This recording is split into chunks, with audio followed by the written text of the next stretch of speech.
दोस्तों, mutual fund की इस सीरीज में लार्ज कैप म्यूचुअल फंड के ऊपर आज के इस वीडियो में हम बात करने वाले हैं। देखिए, अभी तक हमने स्मॉल कैप, मिड कैप और फ्लेक्सी कैप म्यूचुअल फंड के ऊपर बात कर ली है और आज का पर्टिकुलर वीडियो लार्ज कैप के जितने भी म्यूचुअल फंड होते हैं जिसमें से आपको बेस्ट म्यूचुअल फंड की तलाश है तो वो आज हम बताने वाले हैं। इस वीडियो को देखने के बाद 2025 के आपके पास ऐसे बेस्ट म्यूचुअल फंड रहने वाले हैं जो कि लार्ज कैप कैटेगरी के आते हैं। तो आइए इस वीडियो को विस्तार देते हैं और देखिए, अगर आप 2025 में चाहे एसआईपी कर रहे हो या फिर लमसम कर रहे हो, इन म्यूचुअल फंड को आप खुद डिसाइड करेंगे, खुद देखेंगे कि कैसे लार्ज कैप के म्यूचुअल फंड आप खुद चूज करते हैं और कैसे एक म्यूचुअल फंड को चूज किया जाता है। देखिए, ये एक डीप एनालिसिस होने वाला है क्योंकि यहां पर हम केवल आपको 4-5 या टॉप के 10, top 5 large cap mutual fund नहीं बताने वाले हैं। इसके अलावा आपको लार्ज कैप म्यूचुअल फंड क्या होते हैं ये बताएंगे। लार्ज कैप और आपका इंडेक्स फंड में बड़ा कंफ्यूजन होता है तो इसको भी हम दूर करेंगे। इसके अलावा किन बातों का ध्यान रखना चाहिए एक लार्ज कैप म्यूचुअल फंड को चूज करते टाइम, और लार्ज कैप म्यूचुअल फंड होते क्या है, बहुत सारी बातें हम यहां पर करने वाले हैं। तो शायद एक वीडियो को देखने के बाद आपका पूरा जो डाउट है वो क्लियर यहां पर हो जाएगा। तो एंड तक इस वीडियो को जरूर देना विस्तार, और वीडियो पसंद आए तो मेक श्योर लाइक जरूर कर देना, चैनल सब्सक्राइब कर सकते हैं। यहां पर आपको लैपटॉप की स्क्रीन दिख रही है। देखो, हम यहां पर बात करने वाले हैं जो है लार्ज कैप कैटेगरी के म्यूचुअल फंड के ऊपर। ठीक है, लार्ज कैप म्यूचुअल फंड 2025 कौन से होते हैं लार्ज कैप म्यूचुअल फंड, लेकिन ये बेसिक पॉइंट हमें उससे पहले पता होना चाहिए जिसके बारे में आज हम बात करें। सबसे पहले सवाल हमारा यही आता है कि देखो, जो लार्ज कैप कैटेगरी के जो फंड होते हैं ना, वो होते कौन से, लार्ज कैप कैटेगरी कौन सी होती है। तो मैं आपको बता दूं, आप चाहे निफ्टी यूज कर रहे हो या फिर सेंसेक्स यूज कर रहे हो, तो जो टॉप की निफ्टी की जो टॉप की 50 और जो नेक्स्ट 50 कंपनियां होती है, उन कंपनियों को हम लार्ज कैप कैटेगरी की कंपनियां मानते हैं। ठीक है, जो कि यार बड़ा मार्केट कैप लेकर बैठी हुई है या फिर जिसका AUM बहुत बड़ा होता है, वो लार्ज कैप कैटेगरी की कंपनियां आती है। और इन्हीं कंपनियों में जो हमारे लार्ज कैप म्यूचुअल फंड होते हैं ना, वो इन्वेस्ट करते हैं हमारा पैसा। ठीक है, तो इस टाइप से इनको लार्ज कैप म्यूचुअल फंड कहते हैं क्योंकि ये लार्ज कैप कंपनियों में पैसा लगाते हैं। अब जो सेकंड सवाल हमारा आ जाता है वो है large cap versus index fund होते क्या है।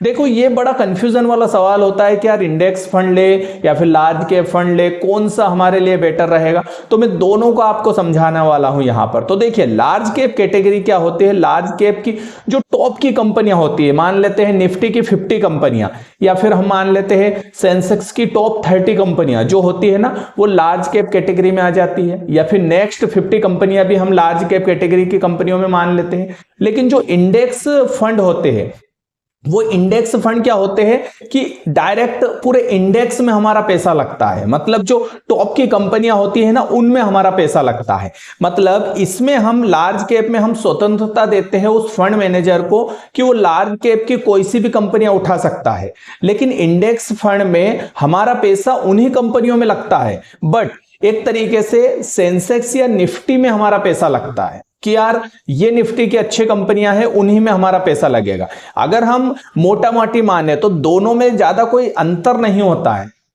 ठीक है, दोनों में कोई अंतर नहीं होता है। अगर ये 100 है तो ये 99 है, एक तरीके से ऐसा मान सकते हैं। मतलब 1-2% का अंतर होता है। फंड मैनेजर अपने हिसाब से चूज कर लेता है कि कौन सा मुझे फंड लेना है, तो सिमिलर उन्हीं कंपनियों में हमारा पैसा लगता है, इसलिए ज्यादा कंफ्यूजन होने की आवश्यकता नहीं है। हाँ, एक चीज है कि जो लार्ज कैप वाले जो फंड होते हैं वो थोड़ा ज्यादा रिटर्न देते हैं कंपैरिजन इंडेक्स फंड के, क्योंकि इंडेक्स फंड में हमारा पैसा टॉप की कंपनियों में फिक्स लगता है कि यार जैसे रिलायंस बढ़ेगी तो रिलायंस में हमारा पैसा लगेगा, टाटा बढ़ेगी तो टाटा में ही हमारा पैसा लगेगा। बट लार्ज कैप में म्यूचुअल फंड थोड़ा फंड मैनेजर को स्वतंत्रता होती है, तो वो हमारा पैसा इधर उधर लगा सकता है। दूसरा आता है AUM। तो देखिए, किसी भी म्यूचुअल फंड को चूज करें तो AUM का जरूर ध्यान रखिए। मैं मानता हूं कि कम से कम 20,000 करोड़, ठीक है, 20,000 करोड़ से ज्यादा का AUM होना चाहिए, और लगभग मैं मानता हूं 70,000 करोड़ या 60,000 करोड़ से जो AUM इससे ज्यादा नहीं होना चाहिए। मतलब 20,000 करोड़ से ज्यादा होना चाहिए, 70,000 करोड़ से ज्यादा नहीं होना चाहिए। इनके बीच के जो म्यूचुअल फंड है उसी में हमें हमारा पैसा इन्वेस्ट करना चाहिए। तीसरा जो पॉइंट आता है वो है अदर फैक्टर। हमें बहुत सारे अदर फैक्टर भी ध्यान रखने चाहिए, लाइक जैसे मान लेते हैं एक्सपेंस रेशियो कितना ले रहे हैं, एग्जिट लोड कितना रहने वाला है आपके म्यूचुअल फंड का, इसके अलावा उसका सेबी रिस्क कितना है, वो वोलेटाइल कितना हो रहा है, वोलेटिलिटी कितनी है, ये सब पॉइंट हमें ध्यान रखना चाहिए। तो आप किसी भी म्यूचुअल फंड को उठाओ, सभी में ये सभी फैक्टर दिखते हैं। हम किसी भी म्यूचुअल फंड को चूज करें, किसी भी प्लेटफॉर्म से, चाहे जेरोधा हो, अपस्टॉक्स हो, किसी से भी, वहां पर हमें ये सब पॉइंट दिखते हैं, हमें उनको देखकर इन्वेस्ट करना चाहिए, फिर चाहे लमसम हो या एसआईपी हो। अगला पॉइंट आता है कि दो फंड एक साथ नहीं लेना है। दो फंड से मान लेते हैं हमने स्मॉल कैप का एक फंड लिया, हमने मिड कैप का भी फंड लिया, तो हमने मान लेते हैं एचडीएफसी का एक फंड ले लिया स्मॉल कैप का, तो हमें लार्ज कैप का जो फंड ले रहा है वो एचडीएफसी का मत लो, क्योंकि हमने ऑलरेडी एचडीएफसी का स्मॉल कैप फंड ले लिया है। तो आप दूसरा फंड लो, भले ही आधा 1% का अंतर आ जाए रिटर्न में, लेकिन दूसरा लो, क्योंकि इससे क्या होता है कि हमारा पैसा थोड़ा सिक्योर हो जाता है कि अगर गलती से इस फंड हाउस के साथ कोई गड़बड़ होती है तो हमारा ज़्यादा पोर्टफोलियो इफेक्ट ना हो। तो ये बात ध्यान रखना चाहिए। लास्ट पॉइंट और देख लेते वो है इन्वेस्टमेंट। देखिए लार्ज कैप कैटेगरी में जो मैं इन्वेस्ट का मानता हूं ना, वो अगर आपकी एज है 30+ की तो मैं मानता हूं 50% इन्वेस्ट करो टोटल पोर्टफोलियो का। अगर आपकी एज है 30 से कम की तो आप एटलीस्ट 40% तो इन्वेस्ट करो इसे लार्ज कैप में, फिर चाहे इंडेक्स फंड हो या फिर लार्ज कैप फंड हो। तो इस टाइप से आपको पोर्टफोलियो डिवाइड करना चाहिए। तो ये बेसिक पॉइंट हो गए। अब हम चलते हैं हमारे मेन मुद्दे की तरफ, जहां पर हम देखने वाले हैं best large cap mutual fund को। अभी जो मार्केट चल रहा है ना, बहुत अच्छा टाइम है जहां पर हम इन्वेस्ट कर सकते हैं, एक अच्छे टाइम, क्योंकि अभी हमें 6 साल की प्राइस से भी नीचे की प्राइस में जो कॉइन है वो मिल रहे हैं। तो लमसम के लिए राइट टाइम है। और अगर 1 साल का भी देखें तो ज्यादा कोई अंतर नहीं है, 10% मार्केट बढ़ा है मात्र। ठीक है, तो अगर आप यहां पर देख पा रहे होंगे, हम यहां पर टिकर टैप को यूज करने वाले हैं और यहां पर उसी से हम पूरा जो है म्यूचुअल फंड यहां पर स्कैन करने वाले हैं। तो हम आ चुके हैं यहां पर म्यूचुअल फंड की स्क्रीन पर। तो अगर आप अभी देखेंगे 1560 रिजल्ट हमारे सामने है, लेकिन हम यहां पर कुछ फिल्टर ऐड करेंगे। इक्विटी पर जाते हैं, यहां पर हमें लार्ज कैप कैटेगरी के म्यूचुअल फंड उठाना है। तो लार्ज कैप को ढूंढ लेते हैं, large cap and mid cap fund, index fund, ये लार्ज कैप फंड यहां पर चूज कर लेते हैं। अब हमारे पास 32 रिजल्ट टोटल आ चुके हैं लार्ज कैप कैटेगरी के। ठीक है, इन्हीं में से हम चूज करने वाले हैं। तो यहां पर अगर आप देखें तो 32 रिजल्ट शो हो रहे हैं। तो यहां पर अभी हम जो देख पा रहे हैं, तो इनमें भी बहुत सारे फिल्टर हम ऐड करने वाले हैं। तो ऐड फिल्टर पर चलते हैं। यहां पर हम 1 साल का रिटर्न देख लेते हैं, 3 साल का रिटर्न देख लेते हैं, 5 साल का और 10 साल का। ठीक है, ये 3-4 रिटर्न हम यहां पर चेक करेंगे। इसके अलावा यहां पर आप एक्सपेंस रेशियो वहीं पर चेक कर लेना जहां से भी आप खरीदेंगे। ठीक है, बेंचमार्क चेक कर लेना। देखिए एक्सपेंस रेशियो इसलिए कि जब आप किसी भी म्यूचुअल फंड में पैसा लगाते हैं तो वो कितना खर्च ले रहा है हमसे, फीस कितनी ले रहा है, तो उससे एक्सपेंस रेशियो मालूम पड़ता है। इसके अलावा रिटर्न आप 1 साल, 3 साल, 5 साल, 10 साल का हम चेक करेंगे। रिस्क में सेबी रिस्क देख लेना, वोलेटिलिटी देख लेना। वोलेटिलिटी से मतलब आपका जो फंड है वो जब मार्केट क्रैश होता है तो किस तेजी से नीचे की तरफ गिरता है, वो वोलेटिलिटी उससे मालूम पड़ता है। इसके अलावा आप पोर्टफोलियो में तो रहने देना रेशियो, शार्प रेशियो जितना अच्छा किसी फंड का वो उतना अच्छी बात रहती है उस फंड की। तो अभी यहां पर हमारे पास AUM है। ठीक है, उसके अलावा 3 साल का रिटर्न, 1 साल का रिटर्न, और यहां पर देखेंगे 5 साल का रिटर्न है और 10 साल का है। मैं आपको सजेस्ट करूंगा कि देखिए 1 साल का अगर आप इन्वेस्ट कर रहे हैं तो फिर म्यूचुअल फंड में मत लगाइए, क्या ही कमा लेंगे 1 साल में। ज्यादातर अगर आपको इन्वेस्ट करना है तो एटलीस्ट कम से कम 3 साल प्लस में ही इन्वेस्ट करें, तभी जाके म्यूचुअल फंड से अच्छा पैसा बन पाता है, फिर चाहे SIP हो या लमसम हो। ठीक है, 1 साल में तो इससे अच्छा FD कर लो, वही सबसे अच्छा बेटर तरीका है। तो मैं क्या करूंगा, इस फिल्टर से यहां पर 1 साल का रिटर्न हटा दूंगा। तो अब थोड़ा सा हमारे पास क्लियरनेस आ जाएगी कि अब हमारे पास AUM है, 3 साल का रिटर्न, 5 साल, 10 साल का। अब यहां पर आपके सामने जो रिजल्ट शो हो रहे हैं ना, ये सब लार्ज के म्यूचुअल फंड है। जिनको ब्लू चिप फंड भी बोलते हैं। बहुत सारे लोग कंफ्यूज हो जाते हैं ब्लू चिप क्या होते हैं, तो ब्लू चिप भी फंड बोलते हैं, लार्ज कैप फंड बोलते हैं, इंडेक्स फंड भी लोग बोल देते हैं, एक तरीके से उसी से सिमिलरिटी है। तो इसकी अब आपको यहां पर सबसे पहले ये देखना है कि आपको कितने साल इन्वेस्ट करना है। 3 साल का इन्वेस्ट करना है आपको, तो 3 साल का रिटर्न देखो और उसी टाइप की म्यूचुअल फंड चूज करो। अगर आपको 5 साल इन्वेस्ट करना है तो 5 साल का रिटर्न देखो। अगर 10 साल या 5 साल से ज्यादा इन्वेस्ट करना है, 10 साल करना है उससे भी ज्यादा, तो फिर ये रिटर्न देखो।